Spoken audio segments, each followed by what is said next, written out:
So there's this study that just came out about the political orientation of Gen Z men and women that the internet can't stop talking about. There have been other studies which have shown more or less the same thing, but this is really just the newest and most eye-catching. Someone sent this to me from the Gen Z subreddit, and of course it was sandwiched right between, "Does anyone else here feel a lot of therapists are low-key a scam these days?" and a post about Ben Shapiro being in a Facts rap song, real winners in this generation. So let's go ahead and see what Reddit, the midwit Dunning-Kruger capital of the internet, has to say about all this.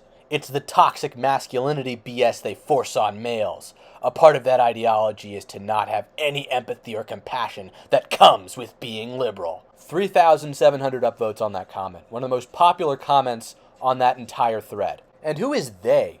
People like this love to talk about how people on the right, conservatives, are conspiracy theorist lunatics, but I have never seen such delusion in my entire life. Someone responds, "It's telling boys they are toxic because they're men, which is driving them down that path, which will probably make them toxic. Progressive movements need to stop treating men like they are born toxic and they have to submit to being submissive wallets. Whether or not that is what progressives want, I doubt. But that is the message being delivered." And then because that was too far for some people, they had to walk it back. Edit, "I admit I could have definitely worded this comment better. My point in this comment is not that toxic masculinity doesn't exist, but that the way some people go about it, particularly on social media, is alienating and harmful." Who could have gathered from that he was saying that toxic masculinity doesn't exist? This is how emotionally fragile and mentally shattered Redditors are. I don't even agree that men being driven away from the left has made men toxic, but even the slightest criticism that the left has done something wrong, that leftist movements need to stop treating men like they're walking wallets, which they do, is just met with a meltdown, because these people can never admit that they're wrong, ever. You can't even totally tell the point this person's trying to make, since the way they worded their comment is just such a mess. I assume English is not their first language based on those bottom of the letter quotation marks there, indicating they're probably a German speaker. But the question, should immigrants adjust to the German culture when living here, is obviously a political question. And the next person's like, "This is rage bait to keep us divided." You can look at the culture and see this is happening without a graph. The amount of spineless losers on Reddit does actually give me pause as to whether or not men are really getting more conservative. But my impression of Reddit is that it has a lot of millennials on it, so maybe that explains it. Most of these Redditors are too stupid and brainwashed to wrap their heads around why this is happening. They're content to just blame a demagogue or algorithms pushing toxic content on men, and never acknowledge that they forced people into conditions that made these people's popularity and preeminence a viable thing. It's not just because some algorithm told men to be angry about it that they're angry about it. This trend is happening because we're witnessing the mass sexual and financial failure of Western people. So of course this is going to polarize men and women politically. The failure to form healthy, fulfilling relationships in people's personal lives has become such an issue that it will rupture into politics in a paradigm-shifting way. Part of the reason that leftists stay blind, deaf, and dumb on so many issues is because they're convinced that any bad PR or pushback they have is just because of some vocal minority that has no power, when in fact these people are in positions of power and making decisions. It's not a few loud weirdos on Twitter. There are institutional disadvantages like affirmative action, and there's this constant stream of vilification from the media. The quote-unquote moderate, center-left positions these people hold are actually really quite radical. 20 years ago, even 10 years ago, these viewpoints and positions that these people hold would be considered fringe. Sensibility on Reddit is always a minority opinion. This person says, "It makes sense. What has often come at the benefit of women is at the expense of men. There are an increasing amount of double standards that drive men to become more resentful. We still are expected to act traditional or be gentlemen with women who don't reciprocate that at all. Liberals or leftists will treat you like a demon for being an average guy." But of course, when you point out any of the more negative aspects of women's collective behavior, a woman has to get offended and jump in. "Dog, some women can be crappy, but most of us just want a man who isn't emotionally neglectful, is kind, and effing cleans up after himself. Y'all will generalize, but the second a woman is resentful towards men because of systemic issues and being treated like crap repeatedly, suddenly it's not all men.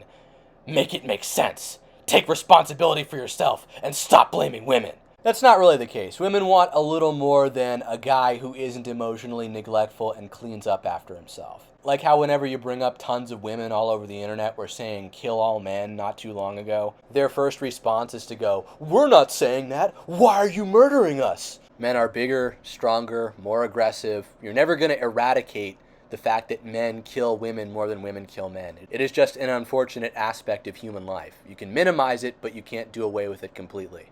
The overwhelming majority of men aren't murderers and can't relate to murderers, but a lot more women than they would care to admit can relate to the saying, #KillAllMen. There are a ton of these new, highly dysfunctional double standards in how society treats men and women, which leftists refuse to admit that they've created. You aren't allowed to have any opinions or preferences in women as a man because those are manifestations of patriarchy. Men's feelings and needs are being repressed socially because of this change politically with the rise of feminism. And the reason men are becoming conservative as a result is because Western women are out of control, feminists, and gold diggers. None of men's natural preferences in women are allowed anymore. Don't want her to be 250 pounds? Fat shaming, you have to be body positive. Don't want her to have a body count of 20? Slut shaming. All the standards men have are now patriarchal and oppressive and have to go because they put pressure on women to perform, and then that makes women feel bad. This is significant, and I know a lot of you will say this battle of the sexes stuff, it's boring, it's annoying, red channels, we've heard it before, but this is significant because we're going to have massive social change coming down the pike. I'm definitely not a MGTOW guy personally, but this will probably become a mainstream political movement. We are looking at the mass sexual and financial failure of Western people. 40+% of women single by 30. People are simply not able to form healthy relationships anymore, and if this were China or Russia or even Japan, this situation would be declared a public health crisis. If you look at the social landscape as it pertains to dating, 50+% of women are either man-hating feminists or female supremacist gold diggers. None of men's preferences or ideas of what makes a good female partner are acceptable. Women totally bashing men is routine and commonplace. There's literally this conspiracy promoted by the state that patriarchy, male political and social authority, is the sole cause of all problems faced by humanity, and that men systemically oppress women, and that if you're a man and you're not a male feminist, you're an active participant in patriarchy. And part of the reason modern women find these stories believable is that there's this huge well of resentment women have toward men, because women become super resentful of men after they've been pumped and dumped by Chad, by some high-value man they were head over heels for when they were younger. And the strategy we're increasingly seeing a lot of women turn to is just trying to be this boss babe ice queen, advocating for the simp/golden retriever boyfriend is supposed to atone and make them pure for the damage that other men have done. And this mass sexual failure is happening on a civilizational scale. That's why this change is noteworthy. That's why this graph is relevant. That's why podcasts like Fresh and Fit and whatever podcast get so much traffic. And their views have gone down recently, and it's hard to have sustained virality. But we have not heard the last of this conversation. It's going to rear its head again probably after the next election cycle. Meanwhile, we see on the left, and women are a core constituency of the Democrat Party, giving them all these affirmations and telling them they can't do any wrong, along with the mainstream media. No wonder we see this gigantic fissure in our culture.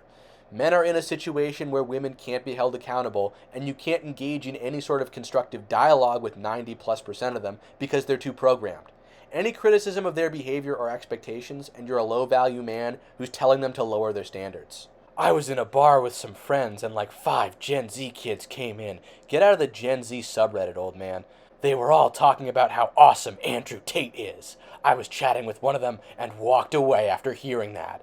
But first I let them know that ideology is basically woman repellent and is just a crappy way to go about your life. That dude and many others are ruining the whole generation.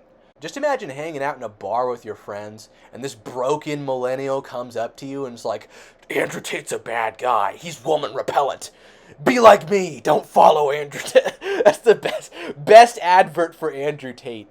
And I know a lot of you who are in the manosphere or on the right, generally speaking, don't like him because he's done some heinous and questionable things.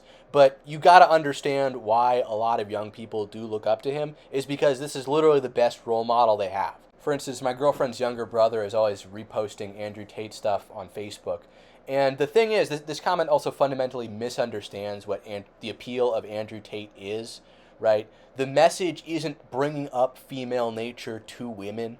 That's basically always going to be a bad idea because of how derelict modern women are. The point is having your own goals apart from and outside of pursuing women and basically just money maxing.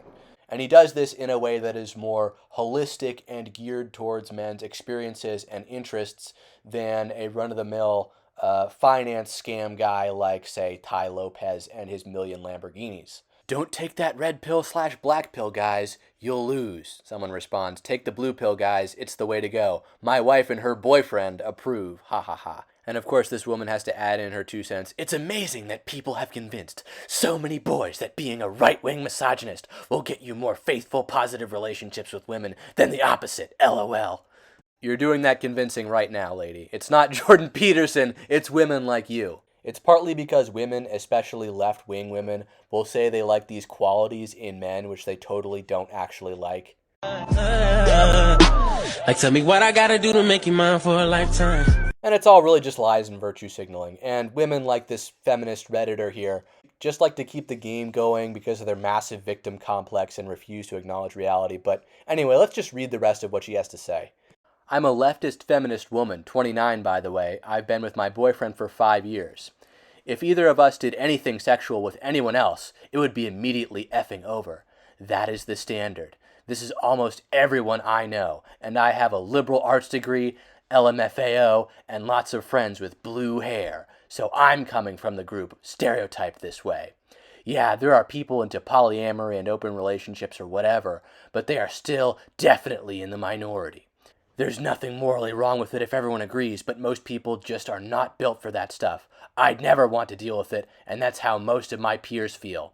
I was raised by right-leaning boomers, white and upper middle class, and big on implicit or even explicit gender roles. You wouldn't believe how high the rates of infidelity are among those women. They're trained to believe they have to get married and serve men just as a means of survival. There isn't really any option outside of getting married and having kids for women in these cultures / most American women of my mother's generation. Can we stop pretending that it's 1830 or something? Boomer women have their own careers and are perfectly capable of providing for themselves. The feminist programming just wasn't as intense back then, so that's why they're not all trying to be boss babes. A lot of them absolutely resent their husbands and never even wanted to be mothers. Men are seen as a practical tool, so these women are not in these relationships because they actually want to be. They're in them because there's no other way to be accepted and feed themselves and their children. The way my mom and aunts and the other conservative women talked about men behind closed doors was honestly horrendous. They also had horrific internalized misogyny and blamed the nearest girl / woman for every wrong committed by a man and just favored men and boys like crazy. But there was this attitude of like, yeah, men are obviously so stupid, we have to appeal to their egos and do their dishes because they're idiots who can't detect our contempt. What? And of course the men were cheating at every opportunity, but that's assumed. I have a feeling the women she's around aren't actually very conservative. The seed of feminism was planted a couple generations ago, so I bet a lot of the values this woman holds are kind of dormant in her mother. This person says, what an underhanded way of suggesting conservative equals bad while liberal equals good. Both ways of thinking have benefits and drawbacks. Nice to meet you, Mr. Enlightened Centrist. This woman responds, I'm LGBT and a woman. What benefit does the right give me? Oh, I don't know, instead of you posting about how you should be able to kill your own children, you could be not probably mentally ill. This just dropped into my feed. Millennial here and blown away by this data and reading through the comments. Holy effing S-balls. Why do all Redditors talk this way? It's fascinating that many guys here think that because women's rights, confidence / options have increased, that men's rights have decreased. That is far from what I experience. I'm sorry that many people feel this way. That must feel awful. A question for anyone who feels that way and wants to answer. Do you feel this way from experiences dealing with women in the real world? Genuine question, not looking to debate, no judgment. Yes, I have met my share in real life of derelict women who think they're better than they are. This woman responds, I scrolled so far to see a comment section that wasn't just solely blaming left-leaning women for the male loneliness epidemic. While I agree that the attitude of hating all men is an obvious motivator for young men to go further right, this discussion is so much more complex than just rad femmes being turnoffs for them. The issue with this is that your average woman is basically a rad femme. You know, they're not going to identify that way, but the positions and views they hold towards sex, sexuality, and relationships are those of a radical feminist. It's so common to see TikTok and YouTube algorithms pull adolescent boys toward the alt-right pipeline. They like this content because it conforms with experiences they've already had. Children are naturally anti-egalitarian and intuitively understand that not all people are created equally. Other than that, because of how easily influenced young boys are, they are vulnerable to indulge in alpha male content as they grow up, trying to find out what it means to be a man, with influencers like Andrew Tate and Jordan Peterson seemingly attracting masses of young men. They begin to imitate these really toxic lines of thinking. This obviously will drive girls their age away, further dividing the wedge between the two groups. There's no left-wing equivalent to the manosphere and having male feminist leadership gurus, because leftists deny any meaningful differences in the psychological makeup between men and women. To put it simply, they just deny that female nature exists. They assert that men and women are equal in every way. The fact of the matter is, what this woman won't admit, is that we have this plague of romanticism, of this idealized view of women. Western men today grow up and are taught to be romantics and say, I have no worth but that which a woman gives me. So we have this crisis of mass simping. Many young men enter this hopeless romantic stage where they're constantly saying, I'll never get a girl, and they're willing to change everything about themselves just to get one. And when they do get a girl, it's usually not a good one, and then they say, oh, I can't live without her, I'm not going to care that she's a skank and has been with 10 other guys, and they just generally have no standards or self-respect for themselves, and she usually ends up crossing all these boundaries because they don't set them up. And in one way or another, this romantic view of women is shattered, usually when she leaves you. And as a result, they become red-pilled or black-pilled. You know, they're forced to confront the reality that women don't act and behave just like men. Like, women aren't just going to love you altruistically for who you are. That's a romantic lie. Women like social status. They don't like guys who they view as being at the bottom of the totem pole. But because as men we grow up in coeducational public schools and are inundated with this media and messaging that exalts women and denigrates men, it's hard, if not impossible, to not, at least in one point in your life, have bought into this romantic lie about women in one way or another. The long-term collective strategy of women is to disempower men and have men serve them, whether they want to admit this to you or not. That is the point of all these double standards, which they refuse to do any critical reflection on. They want their yoni to be the goal, the only goal for men. See the whole P word runs the world slogan. So they want to make it very hard to get. They want to create this artificial scarcity, and they want you to jump through as many hoops as possible to get it. There won't be the wife's complaining so I'm going down to the bar moment anymore, which was the reality for all of the silent generation. You will be cajoled into being a nice little obedient golden retriever boyfriend, or else you'll lose all access. When it comes to dating and relationships, who is typically seen as the prize, the man or the woman? The woman. Ooh, the woman for sure. The woman. The woman. The woman. So if the woman is the prize, what would that make the man? The wallet. Yeah. Doesn't that place the man at a lower value and status to the woman? Yes. Don't women typically want to date a man on her level or higher? Yes. So don't women typically want to date a man who's a prize and not a loser? No, I like to be better. So if a woman declares herself the prize, isn't that relationship destined to fail? No, because I know I'm a prize. And so I think that a man should value me for what I am.